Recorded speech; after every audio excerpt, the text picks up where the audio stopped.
या देवी सर्वभूतेषु शक्तिरूपेण संस्थिता नमस्तस्यै नमस्तस्यै नमस्तस्यै नमो नमः।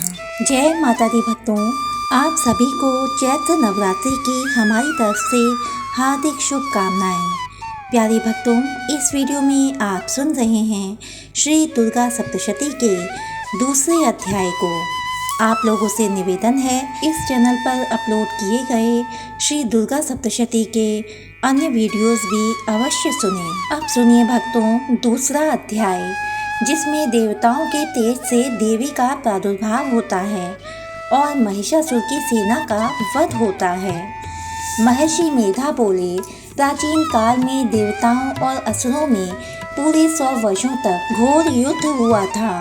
उनमें असुरों का स्वामी महिषासुर था और देवराज इंद्र देवताओं के नायक थे। इस युद्ध में देवताओं की सेना परास्त हो गई थी और इस प्रकार संपूर्ण देवताओं को जीत महिषासुर इंद्र बन बैठा था।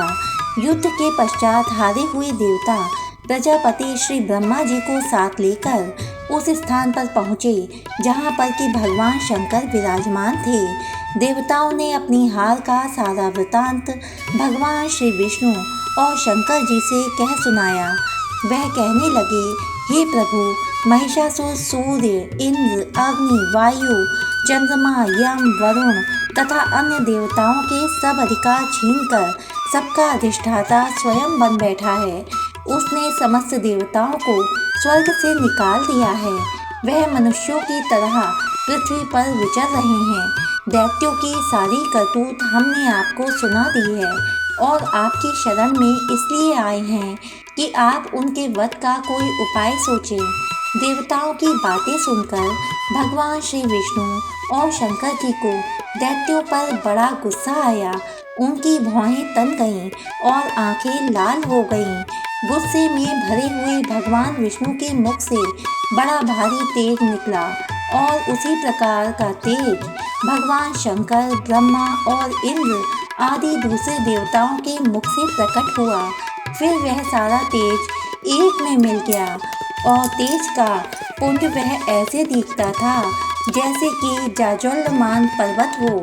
देवताओं ने देखा कि उस पर्वत की ज्वाला चारों ओर फैली हुई थी और देवताओं के शरीर से प्रकट हुए तेज की किसी अन्य तेज से तुलना नहीं हो सकती थी। एक स्थान पर इकट्ठा होने पर वह तेज एक देवी के रूप में परिवर्तित हो गया और अपने प्रकाश से तीनों लोकों में व्याप्त जान पड़ा। वह भगवान शंकर का तेज था। उससे देवी का मुख प्रकट हुआ। यमराज के तेज से उसके सिर के बाल बने। भगवान श्री विष्णु के तेज से उसकी भुजाएं बनी। चंद्रमा के तेज से दोनों स्तन और इंद्र के तेज से जंघा और पिंडली तथा पृथ्वी के तेज से नितंब भाग बना। ब्रह्मा के तेज से दोनों चरण और सूर्य के तेज से उनकी अंगुलियां पैदा हुईं और वसुओं के तेज से हाथों की अंगुलियां एवं कुबेर के तेज से नासिका बनी। प्रजापति के तेज से उसके दांत और अग्नि के तेज से उसके नेत्र बने।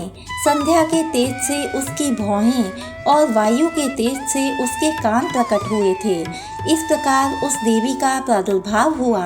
महिषासुर से पराजित देवता उस देवी को देखकर अत्यंत प्रसन्न हुए। भगवान शंकर ने अपने त्रिशूल में से एक त्रिशूल निकालकर उस देवी को दिया और भगवान विष्णु ने अपने चक्र में से एक चक्र निकालकर उस देवी को दिया। वरुण ने देवी को शंख भेंट किया। अग्नि ने इसे शक्ति दी। वायु ने उसे धनुष और बाण दिए। सहस्त्र नेत्रों वाले श्री देवराज इंद्र ने उसे अपने वज्र से उत्पन्न करके वज्र दिया और ऐरावत हाथी का एक घंटा उतार कर देवी को भेंट किया। यमराज ने उसे काल दंड से ले एक दंड दिया। वरुण ने उसे पाश दिया। प्रजापति ने स्फटिक की माला दी और ब्रह्मा जी ने उसे कमंडल दिया। सूर्य ने देवी के समस्त रोमों में अपनी किरणों का तेज भर दिया। काल ने उसे चमकती हुई ढाल और तलवार दी तथा उज्ज्वल हार और दिव्य वस्त्र उसे भेंट किए। और इनके साथ ही उसने दिव्य चूड़ामणि दी। 2 कुंडल, कंकण, उज्ज्वल अर्धचंद्र, बाहों के लिए बाजूबंद, चरणों के लिए नूपुर, गले के लिए सुंदर हसली और अंगुलियों के लिए रत्नों की बनी हुई अंगूठियां दी। विश्वकर्मा ने उनको फरसा दिया और उसके साथ ही कई प्रकार के अस्त्र और अभेद्य कवच दिए। इसके अतिरिक्त उसने उसे कभी ना कुम्हलाने वाले सुंदर कमलों की मालाएं भेंट की। समुद्र ने सुंदर कमल का फूल भेंट किया। हिमालय ने सवारी के लिए सिंह और तरह तरह के रत्न देवी को भेंट किए। यक्षराज कुबेर ने मधु से भरा हुआ पात्र और शेषनाग ने उन्हें बहुमूल्य मणियों से विभूषित नागहार भेंट किया। इसी प्रकार दूसरे देवताओं ने भी उसे आभूषण और अस्त्र देकर उसका सम्मान किया। इसके बाद देवी ने उच्च स्वर से गर्जना की। उसके इस भयंकर नाद से आकाश गूंज उठा। देवी का वह उच्च स्वर से किया हुआ सिंह नाद समा न सका। आकाश उनके सामने छोटा प्रतीत होने लगा। उससे बड़े जोर की प्रतिध्वनि हुई, जिससे समस्त विश्व में हलचल मच गई और समुद्र कांप उठे, पृथ्वी डोलने लगी और सबके सब पर्वत हिलने लगे। देवताओं ने उस समय प्रसन्न हो सिंह वाहिनी जगतमयी देवी से कहा, देवी तुम्हारी जय हो। इसके साथ महर्षियों ने भक्तिभाव से विनम्र होकर उनकी स्तुति की। संपूर्ण त्रिलोकी को शोक मग्न देखकर दैत्यगण अपनी सेनाओं को साथ लेकर और हथियार आदि सजाकर उठ खड़े हुए। महिषासुर के क्रोध की कोई सीमा नहीं थी। उसने क्रोध में भरकर कहा, ये सब क्या उत्पात है।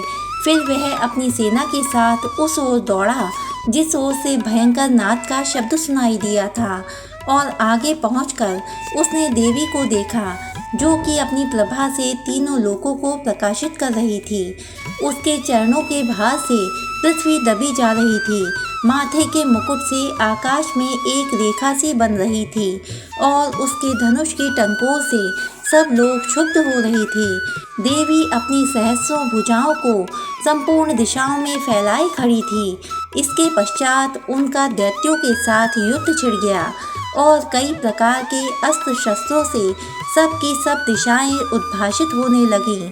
महिषासुर की सेना का सेनापति चिक्षुर नामक एक महान असुर था। वह आगे बढ़कर देवी के साथ युद्ध करने लगा और दूसरे दैत्यों की चतुरंगिणी सेना साथ लेकर चामर भी लड़ने लगा और 60,000 महारथियों को साथ लेकर उदग्र नामक महादैत्य आकर युद्ध करने लगा और महाहनु नामक असुर 1 करोड़ रथियों को साथ लेकर, असिलोमा नामक असुर 5 करोड़ सैनिकों को साथ लेकर युद्ध करने लगा।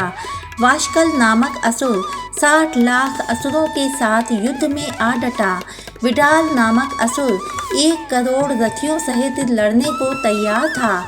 इन सबके अतिरिक्त और भी हजारों असुर हाथी और घोड़ा साथ लेकर लड़ने लगे और इन सबके पश्चात महिषासुर करोड़ों रथों, हाथियों और घोड़ों सहित वहां आकर देवी के साथ लड़ने लगा। सभी असुर तोमर, भिंदीपाल, शक्ति, मुसल, खड्गों, फरसों, पट्टियों के साथ रणभूमि में देवी के साथ युद्ध करने लगे। कई शक्तियां फेंकने लगे और कोई अन्य शस्त्रादि। इसके पश्चात सबके सब दैत्य अपनी अपनी तलवारें हाथों में लेकर देवी की ओर दौड़े और उसे मार डालने का उद्योग करने लगे। मगर देवी ने क्रोध में भरकर खेल ही खेल में उनके सब अस्त्रों शस्त्रों को काट दिया।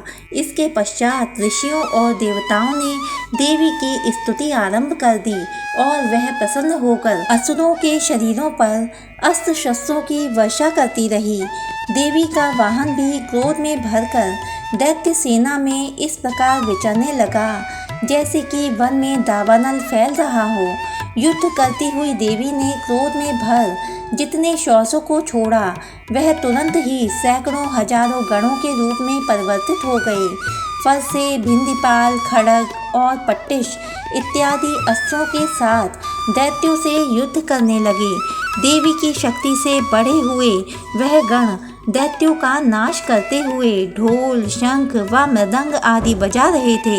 तदनंतर देवी ने त्रिशूल, गदा, शक्ति, खड्ग इत्यादि से सहस्रों असुरों को मार डाला। कितनों को घंटे की भयंकर आवाज से ही यमलोक पहुंचा दिया।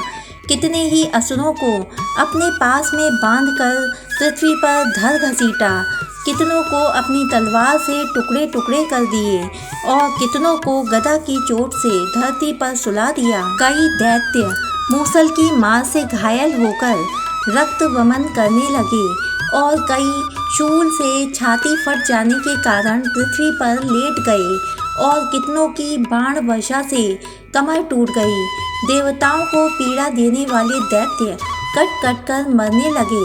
कितनों की बाहें अलग हो गईं, कितनों की ग्रीवाएं कट गईं, कितनों के सिर कटकर दूर भूमि पर लुढ़क गए, कितनों के शरीर बीच में से कट गए और कितनों की जंघाएं कट गईं और वह पृथ्वी पर गिर पड़े। कितने ही सिरों व पैरों के कटने पर भी भूमि पर से उठ खड़े हुए और शस्त्र हाथ में लेकर देवी से लड़ने लगे। और कई दैत्यगण भूमि में बाजों की ध्वनि के साथ नाच रहे थे। कई असुर जिनके सिर कट चुके थे बिना सिर के धड़ से ही हाथ में शस्त्र लिए हुए लड़ रहे थे। दैत्य रह रह कर ठहरो ठहरो कहते हुए देवी को युद्ध के लिए ललकार रहे थे। जहाँ पर यह घोर संग्राम हुआ था वहाँ की भूमि रथ, हाथी, घोड़े और असुरों की लाशों से भर गई थी और असुर सेना के बीच में रक्तपात होने के कारण दूधिर की नदियाँ बह रही थीं और इस तरह देवी ने असुरों की विशाल सेना को क्षण भर में ही इस तरह से नष्ट कर डाला जैसे तृणकाष्ठ के बड़े समूह को अग्नि नष्ट कर डालती है। और देवी का सिंह भी गर्दन के बालों को हिलाता हुआ और बड़ा शब्द करता हुआ असुरों के शरीरों से मानो उनके प्राणों को ढूंढ रहा था। वहाँ देवी के गणों ने जब दैत्यों के साथ युद्ध किया तो देवताओं ने प्रसन्न होकर आकाश से उन पर पुष्प वर्षा की। जय माता दी भक्तों, वीडियो में अंत तक बने रहने के लिए आपका बहुत बहुत धन्यवाद। इससे आगे की वीडियोस को पाने के लिए हमारे चैनल को सब्सक्राइब कीजिए, वीडियो को लाइक कीजिए और हो सके तो ज़्यादा से ज़्यादा इस वीडियो को शेयर कीजिए। तो मिलती हूँ आपसे अगले वीडियो में, तब तक के लिए जय माता दी।